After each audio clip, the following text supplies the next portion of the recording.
ପିଲାମାନେ ଆଜିର ତୁମର ଏହି ଅନଲାଇନ୍ ଶିକ୍ଷା କାର୍ଯ୍ୟକ୍ରମକୁ ତୁମମାନଙ୍କୁ ସ୍ୱାଗତ। ଆଜି ଆମେ ତୁମ ଭୂଗୋଳ ବହିର ଜୈବମଣ୍ଡଳ ବିଷୟରେ ଆମେ ଜାଣିବା। ବର୍ତ୍ତମାନ ଆମେ ପ୍ରାକୃତିକ ଭାରସାମ୍ୟ, ଖାଦ୍ୟ ଶୃଙ୍ଖଳ ଓ ଖାଦ୍ୟ ଜାଲିକା, ଶକ୍ତି ପ୍ରବାହ ଓ ଶକ୍ତି ସ୍ତର ବିଷୟରେ ଜାଣିବା। ପ୍ରାକୃତିକ ଭାରସାମ୍ୟ ପରିସଂସ୍ଥା ଅନ୍ତର୍ଗତ ଜୈବ ଓ ଅଜୈବ ଉପାଦାନର କ୍ରିୟା ପ୍ରକ୍ରିୟା ମଧ୍ୟରେ ସମ୍ବନ୍ଧ ଲାଗି ରହିଥାଏ। ଏହିପରି ପରିବେଶକୁ ଆମେ ପରିସ୍ଥାନ କହିଥାଉ। ଉଦ୍ଭିଦ ଜଗତ ସାଧାରଣତଃ ଜଳ, ବାୟୁ ଓ ମୃତ୍ତିକା ଉପରେ ନିର୍ଭରଶୀଳ। ଆମର ପ୍ରାଣୀ ଜଗତ ମଧ୍ୟ ନିର୍ଭରଶୀଳ, କାରଣ ପ୍ରାଣୀ କ'ଣ ସମଗ୍ର ଜୀବଜଗତ ଆମର ଜଳ, ବାୟୁ, ମୃତ୍ତିକା ବିନା ବଞ୍ଚିପାରିବନି, ଆଉ ଖାଦ୍ୟ ବିନା ମଧ୍ୟ ଆମେ ବଞ୍ଚିପାରିବା ନାହିଁ। ସେଥିପାଇଁ ଆମେ ସମସ୍ତ ଜୀବଜଗତ ଆମେ ଉଦ୍ଭିଦ ଉପରେ ନିର୍ଭରଶୀଳ। ଉଦ୍ଭିଦ ଆମର ମାଟିରୁ ଖଣିଜ ଲବଣ ଆଉ ଜଳ ସଂଗ୍ରହ କରି ବଞ୍ଚି ରହିଥାଏ। ଆଉ ଉଦ୍ଭିଦ ଠାରୁ ଆମେ ଖାଦ୍ୟ ଗ୍ରହଣ କରିଥାଉ। ବ୍ୟାକ୍ଟେରିଆ ମାନେ ଆମର କ'ଣ କରନ୍ତି, ଅପଘଟନ କରି ମାଟିରେ ମିଶାଇଥାନ୍ତି। କେଉଁମାନଙ୍କୁ ମିଶାଇଥାନ୍ତି? ଆମର ପ୍ରାଣୀମାନେ ଯେତେବେଳେ ମରିଯାଆନ୍ତି ସେମାନଙ୍କୁ ବ୍ୟାକ୍ଟେରିଆ ଖାଇ ତାକୁ ମାଟିରେ ମିଶାଇଥାଏ। ହେଲେ ବର୍ତ୍ତମାନ ଆମେ ଖାଦ୍ୟ ଶୃଙ୍ଖଳ ବିଷୟରେ ଜାଣିବା। ହେଲେ ଖାଦ୍ୟ ଶୃଙ୍ଖଳ କାହାକୁ କହିବା? ପ୍ରତ୍ୟେକ ଜୀବ ନିଜର ଖାଦ୍ୟ ପାଇଁ ତଥା ଶକ୍ତି ସଂଗ୍ରହ ପାଇଁ ଅନ୍ୟ ଉପରେ ନିର୍ଭର କରେ। ଏହାକୁ ଆମେ କ'ଣ କହିବା? ଖାଦ୍ୟ ଶୃଙ୍ଖଳ। ଆଉ ପ୍ରତ୍ୟେକ ଖାଦ୍ୟ ଶୃଙ୍ଖଳରେ ଗୋଟିଏ ଗୋଟିଏ କଡ଼ି ପରି କାମ କରିଥାଏ। କଡ଼ି କ'ଣ ପିଲାମାନେ? ଯେପରି ପଚା ପତ୍ରକୁ ଆମର ଜିଆ ଗ୍ରହଣ କରେ, ଜିଆ ଖାଇଥାଏ। ଜିଆକୁ ଆମର କିଏ ଗ୍ରହଣ କରିଥାଏ?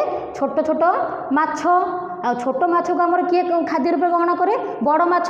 ଆଉ ବଡ଼ ମାଛ ଯେତେବେଳେ ଆମର ମରିଯାଏ ତାକୁ ଆମର ବ୍ୟାକ୍ଟେରିଆ ଖାଇ ତାକୁ ମାଟିରେ ମିଶାଇଥାଏ।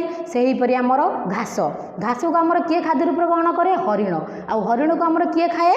ମାଂସାଶୀ ପ୍ରାଣୀ, ଯେମିତି ଆମର ହେଟା ଭାଗ। ଆଉ ହେଟା ଭାଗ ଯେତେବେଳେ ମରିଯାଏ ତାକୁ ଆମର କିଏ ଖାଏ?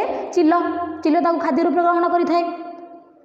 ଉତ୍ପାଦକ ପିଲାମାନେ ଦେଖ, ଉତ୍ପାଦକ କାହାକୁ କହିବା? ତମମାନେ ଜାଣିଛ ଉଦ୍ଭିଦମାନେ ନିଜ ଖାଦ୍ୟ ନିଜେ ପ୍ରସ୍ତୁତି କରିଥାନ୍ତି। କେମିତି କରିଥାନ୍ତି? ମାଟିରୁ ଜଳ, ଖଣିଜ ଲବଣ ଗ୍ରହଣ କରନ୍ତି ଆଉ ସୌରଶକ୍ତି ମାଧ୍ୟମରେ ନିଜ ଖାଦ୍ୟ ନିଜେ ପ୍ରସ୍ତୁତି କରନ୍ତି। ଉଦ୍ଭିଦ ଯେହେତୁ ନିଜ ଖାଦ୍ୟ ନିଜେ ପ୍ରସ୍ତୁତି କରେ, ସେଥିପାଇଁ ସେମାନଙ୍କୁ ଆମେ ଉତ୍ପାଦକ ବୋଲି କହିଥାଉ। ଉଦ୍ଭିଦକୁ ଯେହେତୁ ଆମେ ପ୍ରାଣୀମାନେ ଖାଇଥାଉ, ସେଥିପାଇଁ ପ୍ରାଣୀ ଜଗତକୁ ଆମେ ଭକ୍ଷକ ବୋଲି କହିଥାଉ। ତୃଣଭୋଜୀ ପ୍ରାଣୀ ସାଧାରଣତଃ କେତେକ ପ୍ରାଣୀ ଅଛନ୍ତି ପ୍ରତ୍ୟକ୍ଷ ରୂପରେ ଆମର ଉଦ୍ଭିଦ ଜଗତ ଉପରେ ନିର୍ଭରଶୀଳ। ସେଥିପାଇଁ ଆମେ ଯେପରି ଆମର ଉଦାହରଣ ହେଉଛି କ'ଣ? ଛେଳି, ମେଣ୍ଢା, ଗାଈ, ଗୋରୁ ଏମାନେ ଗଛର ଡାଳପତ୍ର ଆଉ ଘାସ ଖାଇ ବଞ୍ଚିଥାନ୍ତି। ତେଣୁ ଏମାନଙ୍କୁ ଆମେ ତୃଣଭୋଜୀ ପ୍ରାଣୀ କହିବା। ଆଉ ଏଇ ତୃଣଭୋଜୀ ପ୍ରାଣୀମାନଙ୍କୁ ଆମର ମାଂସାଶୀ ପ୍ରାଣୀ ଯଥା ବାଘ, ସିଂହ ଏମାନେ ଗ୍ରହଣ କରନ୍ତି। ସେଥିପାଇଁ ଏମାନଙ୍କୁ ମାଂସାଶୀ ପ୍ରାଣୀ କହିବା। ବର୍ତ୍ତମାନ ଆମେ ଦେଖିବା ଖାଦ୍ୟ ଜାଲକ କାହାକୁ କୁହାଯାଏ। ଗୋଟିଏ ଖାଦ୍ୟ ଶୃଙ୍ଖଳରେ ଅନେକ ଗୁଡ଼ାଏ କଡ଼ି ଥାଏ। ଏଇ କଡ଼ି ଗୁଡ଼ାକ ଏହିପରି ଥାଏ ଯେପରିକି ଜାଲ ଯେମିତି ଆମର ଛନ୍ଦାଛନ୍ଦି ହୋଇ ରହିଥାଏ, ସେହିପରି ସେ ଖାଦ୍ୟ ଶୃଙ୍ଖଳରେ କଡ଼ି ଗୁଡ଼ିକ ଆମର ଛନ୍ଦାଛନ୍ଦି ହୋଇ ରହିଥାଏ। ସେଥିପାଇଁ ଆମେ ସେହି ଖାଦ୍ୟ ଶୃଙ୍ଖଳକୁ ଆମେ ଖାଦ୍ୟ ଜାଲକ ବୋଲି କହିଥାଉ। ପିଲାମାନେ ଉଦାହରଣ ହେଉଛି ଆମର ଶସ୍ୟକୁ ଆମର ଠେକୁଆ ଖାଇଥାଏ। ଠେକୁଆକୁ ଆମର କିଏ ଖାଇଥାଏ? ମାଂସାଶୀ ପ୍ରାଣୀ, ଯେପରି ଆମର ବାଘ ଖାଇଥାଏ। ତାହେଲେ ଶସ୍ୟକୁ ଆମର ମୂଷା ଖାଏ, ମୂଷାକୁ ଆମର ବିଲେଇ ଖାଏ, ଆଉ ବିଲେଇକୁ ଆମର ଚିଲ ମଧ୍ୟ ଖାଇପାରେ। ଠିକ୍ ଆଉ ଗୋଟେ କ'ଣ ପିଲାମାନେ ଉଦାହରଣ? ଶସ୍ୟକୁ ଆମର କ'ଣ ପକ୍ଷୀମାନେ ଖାଇଥାନ୍ତି, ଆଉ ପକ୍ଷୀକୁ ମଧ୍ୟ ଆମର ଅନ୍ୟାନ୍ୟ ପ୍ରାଣୀମାନେ ମଧ୍ୟ ବଡ଼ ବଡ଼ ପ୍ରାଣୀମାନେ ଗ୍ରହଣ କରନ୍ତି। ଏହିପରି ଭାବରେ ଛନ୍ଦାଛନ୍ଦି ଏଇ ଜାଲ ପରି ରହିବାକୁ ଆମେ ଏହି ଖାଦ୍ୟ ପ୍ରଣାଳୀକୁ ଆମେ କ'ଣ କହିବା? ଖାଦ୍ୟ ଜାଲକ। ବର୍ତ୍ତମାନ ଆମେ ଦେଖିବା ଶକ୍ତି ପ୍ରବାହ ଓ ଶକ୍ତି ସ୍ତର କାହାକୁ କହିବା। ଶକ୍ତି ପ୍ରବାହ ପିଲାମାନେ ତ ଆମେ ପୂର୍ବରୁ ଜାଣିଛନ୍ତି ଯେ ଆମେ ଉଦ୍ଭିଦକୁ ଆମେ ଉତ୍ପାଦକ କହିଥାଉ, ଆଉ ପ୍ରାଣୀ ଜଗତକୁ ଆମେ ଭକ୍ଷକ କହିଥାଉ। କାରଣ ପ୍ରାଣୀ ଜଗତ ସମଗ୍ର ଭାବରେ ଆମର ଉଦ୍ଭିଦ ଉପରେ ନିର୍ଭରଶୀଳ ଖାଦ୍ୟ ପାଇଁ ବୋଲି। ହେଲେ ଉଦ୍ଭିଦ ଆମର କ'ଣ? ଯେତେବେଳେ ଖାଦ୍ୟ କିପରି ତିଆରି କରେ ଉଦ୍ଭିଦ? ମାଟିରୁ ଖଣିଜ ଲବଣ, ଜଳ ନେଇ ସୂର୍ଯ୍ୟ କିରଣ ସାହାଯ୍ୟରେ ରାସାୟନିକ ଶକ୍ତିକୁ ସଞ୍ଚୟ କରି ଖାଦ୍ୟ ପ୍ରସ୍ତୁତ କରେ। ହେଲେ ସେହି ରାସାୟନିକ ଶକ୍ତିକୁ ଆମର କେଉଁମାନେ ଗ୍ରହଣ କରନ୍ତି?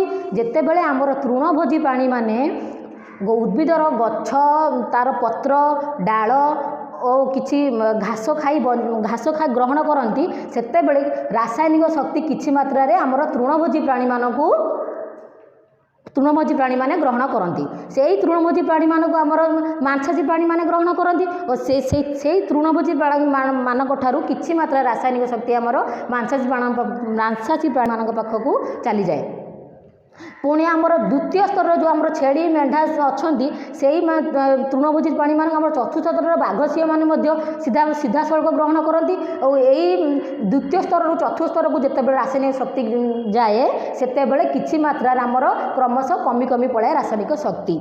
यहीपरि भाव में प्रथम स्तर द्वितीय स्तर तृतीय स्तर तृतीय स्तर चतुर्थ स्तर को आमर रासायनिक शक्तिटा क्रमश कमी कमी चली जाए। यह साधारणतः आमर पिरामिड पर देखा से पिरामिड कहुए आमर प्रथम द्वितीय तृतीय चतुर्थ जावाक आमर शक्ति प्रभाव व शक्ति स्तर बोली आमे कहिबा।